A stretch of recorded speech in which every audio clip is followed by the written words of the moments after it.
For my research project, I chose a country, the Republic of the Union of Myanmar, which was formerly known as Burma. Myanmar is the second largest country in Southeast Asia and is located in the famous Golden Triangle, where Myanmar, Laos, and Thailand meet. Myanmar was held over British rule from the 19th century until World War II.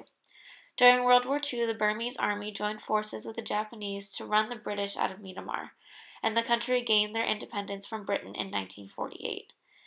Myanmar was military-led from 1962 to 2011. Aung San Suu Kyi, a human rights and democratic activist, formed the National League for Democracy, but because this threatened the government, she was arrested.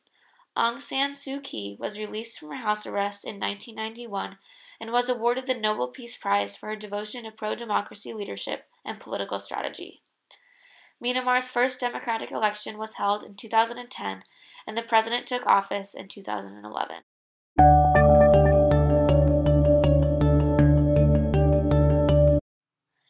Myanmar is known for having some of the worst human rights records in history, and the government influence of the country has made the people of Myanmar fearful, which defines Myanmar as a high-power distance country.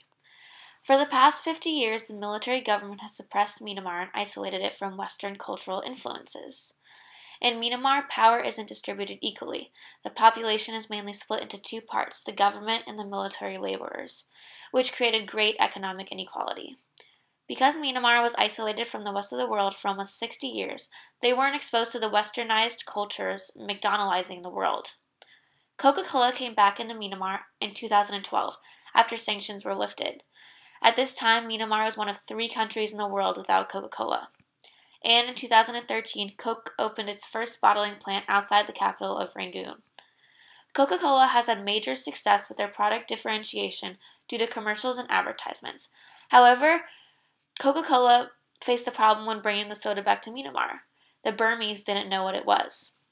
Coca-Cola had to find a new way of marketing to a very traditional culture, so they added the company's history and drinking instructions to the bottle's label. Coca-Cola resuming its presence in Myanmar was the country's first step from cultural differentialism towards cultural hybridization.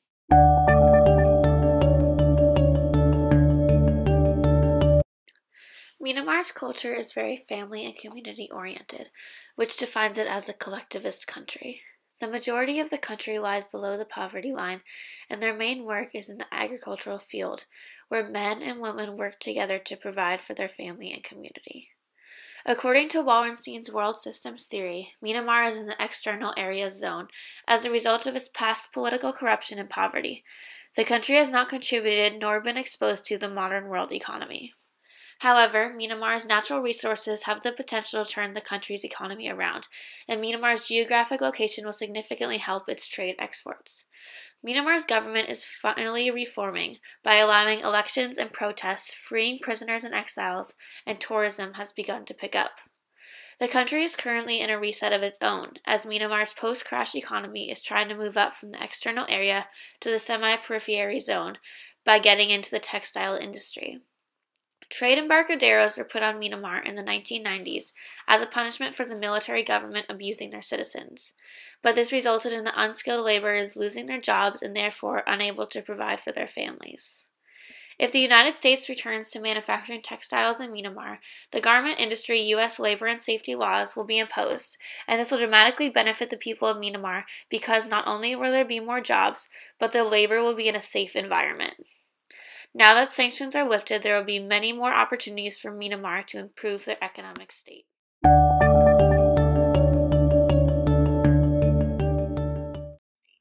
Myanmar has a high degree of uncertainty of avoidance because generally citizens are worried that their government will change again, because when the government was overtaken by military rule, the economy greatly suffered.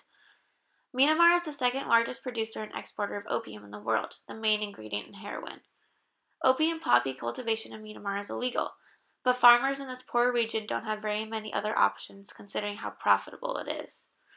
Even though it is illegal, the government and police officials are commonly too preoccupied with the current political reform to care, or are paid to look the other way.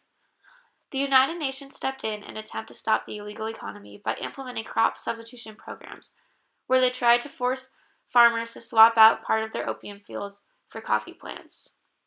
The farmers couldn't afford to wait approximately 3 years to produce the coffee beans, compared to the poppies, which only take 4 months to harvest. It is a political, social, and economical issue that drive the production of opium in Myanmar. Challenges that the country faced are the lack of regional transportation, the government's lack of control and presence, and the officials accepting bribes. It is our responsibility to reduce the opium demand within our own communities, lowering the international demand and forcing the farmers to supply a different type of crop.